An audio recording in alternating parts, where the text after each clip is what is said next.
সেদিন পুরো আসমান কাঁপিয়ে দিয়েছিল একটা ক্ষুদ্র পিঁপড়ার কণ্ঠস্বর। লক্ষ লক্ষ সৈন্য, উড়ন্ত ঘোড়া, জিন, ইনসান, পাখির বিশাল বাহিনী নিয়ে সুলাইমান আলাইহিসসালাম যখন এক উপত্যকার দিকে এগিয়ে আসছিলেন, মাটি কাঁপছে, আকাশ ভারী হয়ে আসছে ধুলোয়, তখন হঠাৎ মাটির নিচ থেকে একটা আওয়াজ উঠল, পালাও, সুলাইমান নবীর বাহিনী আসছে, আমাদের পিষে ফেলবে। আজ থেকে হাজার হাজার বছর আগের কথা।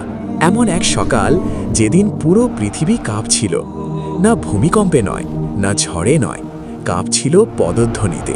সুলাইমান আলাইহিসসালামের বাহিনী রওনা দিয়েছে। এই বাহিনী পৃথিবীর ইতিহাসে আর কোনোদিন হয়নি, হবেও না। সামনে উড়ছে পাখির দল, তারা পথ দেখাচ্ছে। পেছনে জিনের বাহিনী, একটি মাত্র হুকুমে আস্ত প্রাসাদ উঠে আসত মাটি থেকে। মাঝখানে মানুষের সৈন্যদল, অস্ত্রে ঝলমল করছে রোদ। বাতাস পর্যন্ত সুলাইমানের আজ্ঞাবহ, তিনি যেদিকে বলেন সেদিকে বয়। পৃথিবীর বুকে এত শক্তিশালী কোনো রাজা আর কখনো আসেনি। সেই বিশাল বাহিনী এগিয়ে চলেছে একটি সবুজ উপত্যকার দিকে। দূর থেকে দেখলে মনে হচ্ছে যেন একটা কালো ঢেউ মাটির বুক বেয়ে এগিয়ে আসছে। ঘোড়ার খুরের আওয়াজে পায়ের ধাপে ধাপে মাটি কাঁপছে। সাথে এত সৈন্য যে দিগন্ত পর্যন্ত চোখ গেলেও শেষ দেখা যাচ্ছে না। আর ঠিক সেই মুহূর্তে মাটির গভীর থেকে একটা কণ্ঠস্বর উঠে এলো, ছোট্ট, কম্পমান, আতঙ্কিত। পালাও, পালাও সবাই, সুলাইমানের বাহিনী আসছে, তারা আমাদের পিষে ফেলবে, তাড়াতাড়ি গর্তে ঢুকে পড়ো। এটা কোনো মানুষের কণ্ঠ নয়, এটা একটা পিঁপড়ার রানীর চিৎকার। সে তার পুরো কলোনিকে সতর্ক করছে। লক্ষ লক্ষ পিঁপড়া ছোটাছুটি শুরু করেছে, তাদের ছোট্ট পায়ে আতঙ্ক, চোখে ভয়। তারা জানে না সুলাইমান কেমন মানুষ, তারা শুধু জানে এত বড় বাহিনী এলে তাদের রক্ষা নেই। সুলাইমান আলাইহিসসালাম থামলেন। হঠাৎ করেই এত বড় বাহিনী, এত গতি, সব মুহূর্তে স্তব্ধ। তিনি পিঁপড়াটির কথা শুনেছেন, শুধু শুনেননি, বুঝেছেনও। কারণ আল্লাহ তাকে দিয়েছিলেন এক অলৌকিক ক্ষমতা। পশু পাখি, কীট পতঙ্গ, যে কোনো প্রাণীর ভাষা তিনি বুঝতেন। একটা পাখির গান, একটা বাঘের গর্জন, একটা পিঁপড়ার ফিসফিসানি, সবই তার কাছে স্পষ্ট। এবং সেই মুহূর্তে তিনি যা করলেন তা দেখে তার পাশে থাকা সেনাপতিরা বিস্মিত হয়ে গেলেন। সুলাইমান আলাইহিসসালাম হাসলেন, কিন্তু এই হাসি অহংকারের ছিল না। ক্ষমতার দাবটে কেউ তুচ্ছ প্রাণীকে দেখে হাসলে যে ভাব হয়, এটা সেরকম ছিল না মোটেও। এই হাসিতে ছিল এক গভীর বিস্ময়, এক অদ্ভুত ভালোবাসা। এত ক্ষুদ্র একটা প্রাণী মাটির নিচে বাস করে, তবুও সে তার সঙ্গীদের বাঁচাতে চাইছে।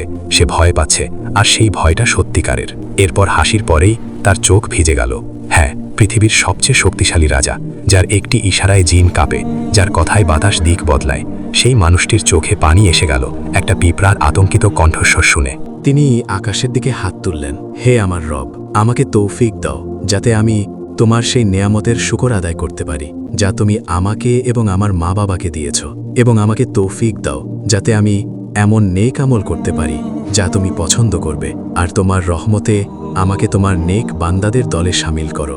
এই দোয়া পড়তে পড়তে তার গলা ভেঙে আসছিল, কারণ তিনি বুঝতে পারছিলেন এত শক্তি, এত ক্ষমতা, এত সাম্রাজ্য, কিন্তু একটা ক্ষুদ্র পিঁপড়াও তাকে ভয় পায়। এই ক্ষমতা যেন অভিশাপ না হয়ে যায়, এই শক্তি যেন দুর্বলের কান্নার কারণ না হয়। তারপর তিনি ঘুরলেন তার বাহিনীর দিকে, হুকুম দিলেন, থামো।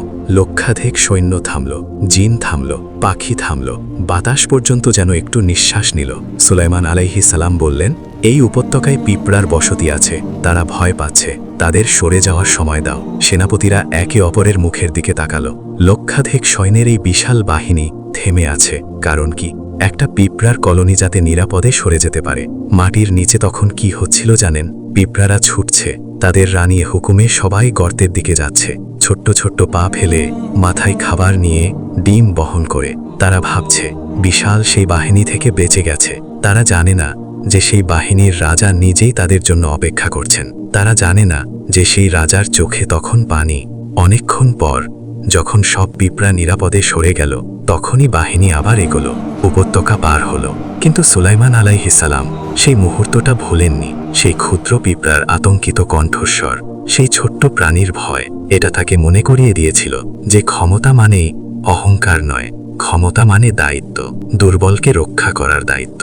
পৃথিবীর সবচেয়ে শক্তিশালী রাজা সেদিন শিখিয়ে দিলেন, সত্যিকারের বড় মানুষ সে যে ছোটদের কষ্টেও থমকে যায়।